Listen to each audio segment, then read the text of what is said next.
오늘은 제가 여러분들께 약간 기초적인 질문 몇 가지 드리고 시작할 거예요. 구원의 뜻이 뭘까요? 우리가 우리 스스로 위기를 헤쳐나온다면 그게 구원일까요? 자력으로 빠져나오는 게 불가능한 상태에서 누군가의 도움을 받아 살아나는 게 구원 아닙니까? 맞죠? 그럼 은혜의 뜻은 무엇일까요? 우리가 열심히 뭔가를 해서 대가를 주고서 받는다면 그게 은혜일까요? 아니죠. 그건 은혜가 아니라 거래라고 하는 겁니다. 전혀 1도 감사할 필요가 없는 정당한 교환일 뿐이에요. 그러면 복음의 뜻은 무엇일까요? 열심히 싸워라, 이긴 놈만 받아준다 라고 하거나, 네가 뼈 빠지게 일하면 내가 뭐 해줄게 라고 한다면 그게 과연 기쁜 소식, 좋은 소식입니까? 우리 힘으로 할 수 없는데 건져주신다는 구원이고, 우리가 갚을 수 없는데 베풀어 주신다는 은혜고, 우리에게 큰 기쁨의 좋은 소식이 된다는 복음인데, 어째서 스스로 몸부림을 치고 빠져나오려 하면서 그걸 구원이라 하시고, 대금을 지불하려고 발악을 하면서 그걸 은혜라 부르고, 대충 들어도 등골에 옷 싸간 소리를 복음이라 하십니까? 사랑하는 여러분, 하나님의 뜻은요, 우리를 향한 하나님의 뜻은 두려움이 아니라 평안이고 장래의 소망을 주려는 겁니다. 이걸 가장 밑바닥에 깔아두고 시작하셔야 돼요. 혹여 여러분들 중에는 내가 영적 기도를 하고 눈물로 회개하지만 하나님께서 나를 구원해 주실지 확신이 서지 않는다. 무엇보다도 내 자아가 여전히 살아있어서 교만한 모습이 드러나고 있어 더 걱정스럽다.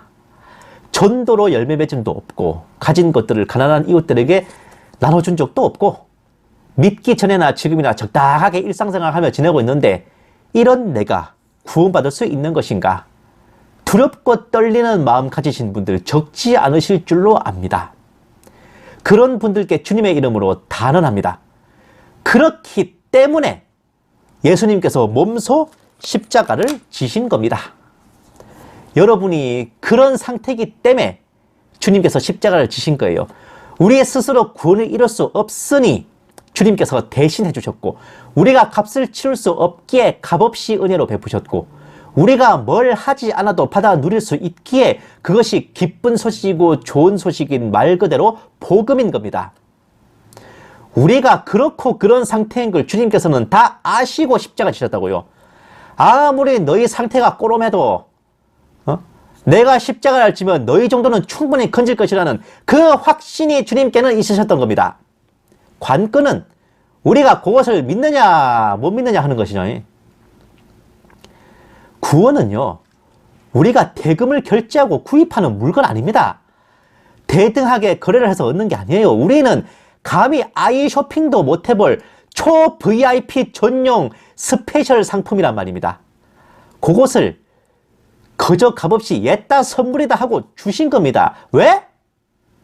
하나님께서 우리를 마음에 들어 하셔서요. 뭐 때문인지는 모르겠는데요. 어쨌든 우리가 마음에 드셨다는데 세상 천지에 어느 놈이 하나님께 시비 털겠습니까? 왜 그런 사람들을 사랑하세요? 왜 그런 사람들을 마음에 들어 하세요? 이렇게 시비 거는 놈이 누굽니까? 사탄 아닙니까? 딱 하나 사탄 빼고 누가 하나님께 시비 거냐고요. 하나님이 우리 사랑하신다고 해서. 근데 왜 우리가 걱정합니까?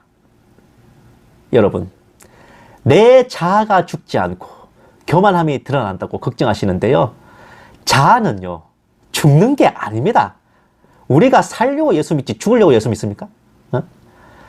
자아가 죽어야 된다는 말 성경에 한마디도 없습니다. 이런 개념이에요. 전에는요, 내 자아가 온전히 나를 위해 살고 죄를 위해 살았다면요, 주님을 영접한 후로는 성령님이 역사하셔가지고 그 옛사람을 십자가에 못 박으시고 내 자아를 이제는 성령님께서 주관해 주신 거란 말입니다. 자아가 죽어야 되면 우리가 로봇이나 기계입니까? 좀비예요, 우리가? 네? 어떤 사역자들은 성도들에게 자아를 죽여라, 자아가 죽지 않으면 구원 못 받는다 하시는데, 그렇게 말하는 자들 치고 성도들의 영과 육을 누락질하지 않는 자들 없습니다. 아주 성도들을 겁박하고 두렵게 만들어가지고 그 자아 타령이 요즘 말로 하면 가스라이팅이에요. 자기 말만 잘 듣게 만드는, 성도들을 겁박하고 두려워 떨게 만드는 거란 말입니다. 물론 뜻같지 않게 교만함, 죄성 드러나요. 압니다. 근데 그거는 우리가 자아가 안 죽어서 그런 게 아니라요. 원래 우리가 그런 놈들이라니까. 원래 우리가 죄인된 인간이라 당연한 거라고요. 구원은 제가 말씀드렸지만 상태가 변하는 게 아니라 신분이 변한 거기 때문에 예수를 믿고 구원받았다 해서 상태까지 휙 바뀌는 게 아니란 말입니다. 구원받기 전에는 영과 육이 온전히 죄를 위해 살았어요. 구원받은 후에는 영과 육이 따로 놀며 맞짱을 뜨고 있습니다. 그러니까 보세요. 걱정하잖아요. 아, 내가 이렇게 살아서 구원받겠나. 우리가 구원 못 받은 사람이면 그 걱정 왜 합니까? 그냥 같이 죄 짓고 말지. 영과 육이 계속 싸우고 있는 겁니다. 우리 안에서. 그런데 육이 이길 때가 더 많지. 그 싸움은요. 우리가 이 육신을 벗어버리고 주님께로 갈 때까지 안 끝납니다. 계속 싸워야 되는 거예요. 그 싸움을 일컬어서 뭐라 그러냐. 바로 성화라고 하는 겁니다. 다만 그 성화의 과정이 이어지는 와중에 누가 완벽하겠어요. 모자란 채로 가지. 근데 그 모자라는 부분은 주님께서 은혜로 리필하셔서 우리를 데려가시는 겁니다. 죄가 더한 곳에 은혜가 더욱 넘치나니, 이 말씀이 괜히 있는 것 같아요.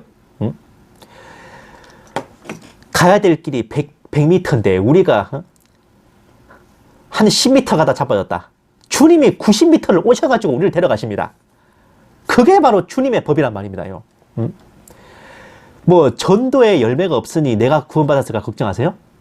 구원받은 자의 열매란 몇 명 전도했냐가 아닙니다. 그런 열매는요, 다단계 업체에서나 하는 거예요.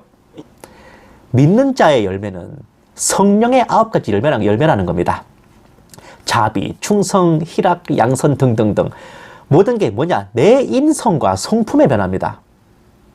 내가 예수님을 믿기 전, 믿은 후, 비포, 애프터, 인성과 성품에 뭐라도 나아진 게 있다. 그것이 곧 내 안에 계신 성령님의 역사이고 내가 구원받은 증표라 이겁니다.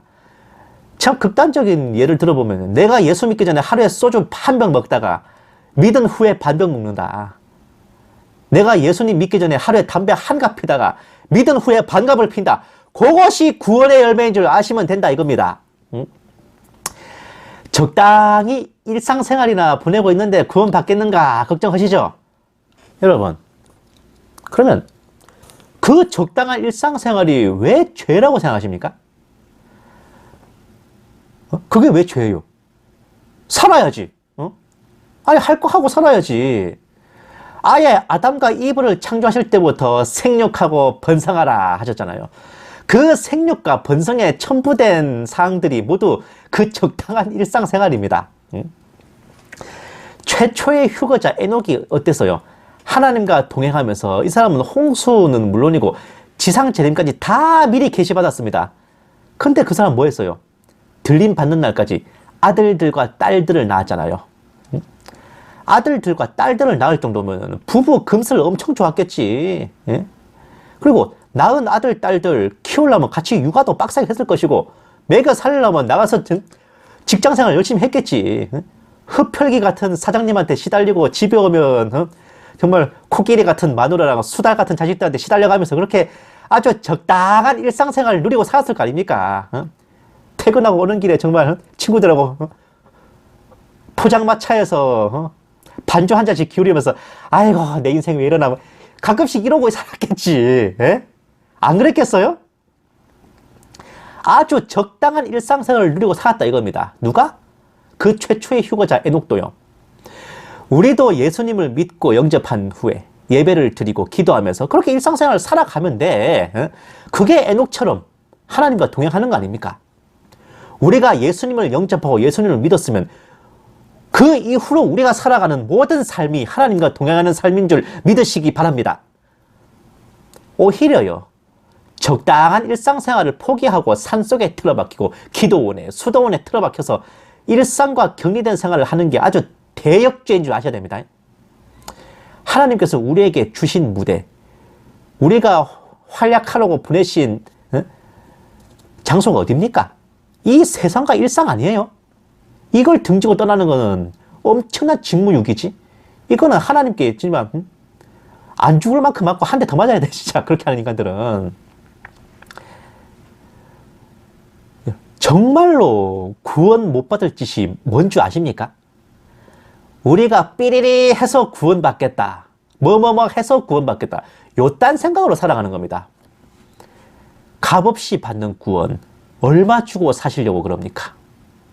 우리가 구원을 구입하려면 어떤 대가를 치러야 되는지 아십니까? 간음만 안 한다고 장땡이 아니라 야한 생각도 하면 안 돼요.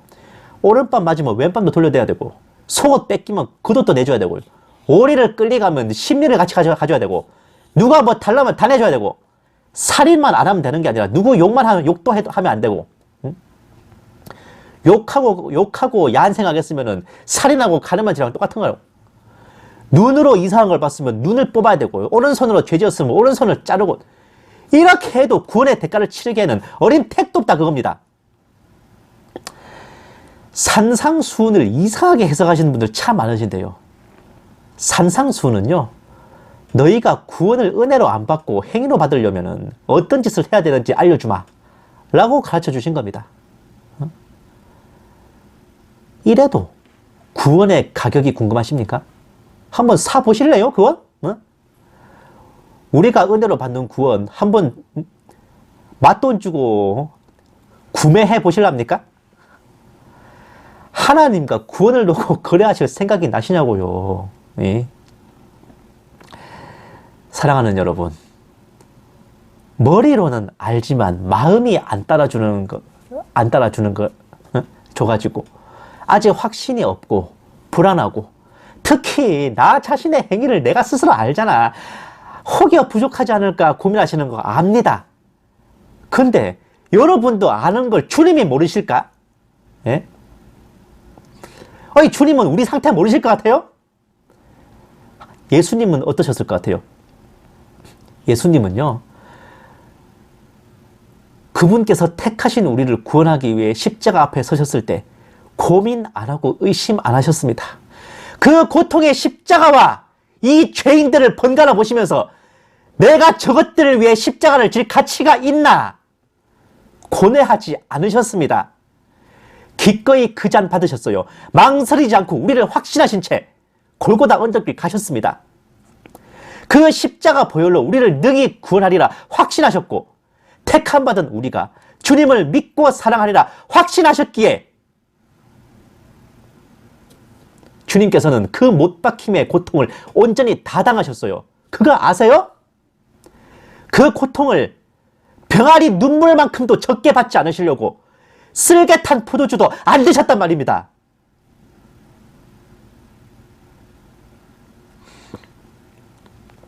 주님께서 먼저 우리를 사랑하시고 확신하셔서 그분 자신을 다 내주셨는데 우리가 확신을 못 가지고 못 믿으면 됩니까? 여러분? 우리 행위 보지 마요. 우리가 물에 빠져서 허우적거리고 있을 때 구조대원이 왔잖아요. 우리 수영 실력이 중요합니까? 그 구조대원 손만 붙잡으면 되는 거지? 우리 행위를 보지 말고 주님의 십자가를 바라보시라고요. 못 믿을 게 뭡니까? 주님의 손이 짧아 우리를 구원 못 하십니까? 우리가 이렇게 저렇게 잘했으니 그 대가로 구원을 달라고 하는 게 아니라요, 일한 거 하나도 없고 의롭지도 않은 우리지만 그런 우리를 의롭다 여겨주시고 구원해 주신 그 예수님을 믿고 영접한다면 그 믿음 자체가 곧 구원받기에 충분한 자이고 창세전에 택함받은 자라는 결정적 한 방의 증표입니다. 우리가 구원받는 것은 우리 행위가 이렇고 저렇고의 문제가 아니라요, 그럼에도 불구하고 구원해 주셨음을 믿냐 못 믿냐의 문제임을 아셔야 되는 거예요. 예전에 그 배우 박하나 씨, 류수영 씨 주연의 슬플 때 사랑한다라는 드라마가 있었어요. 그 제목이 용담화 꽃말에서 따온 겁니다. 슬플 때 사랑한다. 이 용담화 꽃의 꽃말이 당신이 슬퍼할 때도 나는 당신을 사랑합니다 예요. 우리가 걱정하고 근심하고 벌벌 떨고 있을 때도 주님께서는 우리를 사랑하고 계십니다. 이제 그만 튕기세요. 그만 튕기시라고. 우리를 향한 주님의 프로포즈를 받으세요. 튕기지 말고. 언제까지 기다려 가실 건데. 무슨 은행나무 침대예요? 황 장군이 밖에서 7일 동안 눈 맞아가면서 기다리고 있는데 끝까지 튕기고 있는 미단공주입니까? 네? 받으시라고. 이제는 주님의 사랑과 구원을 확신하시기 바랍니다. 신부된 우리가 구원의 확신을 가지고 오늘 죽어도 주님을 만나 뵙겠다는 그 평강함을 얻는 순간 예수님께서는 하늘 보좌에서 크게 웃으시면서 이렇게 말씀하실 거예요. 뭐라고요? 우리 오늘부터 1일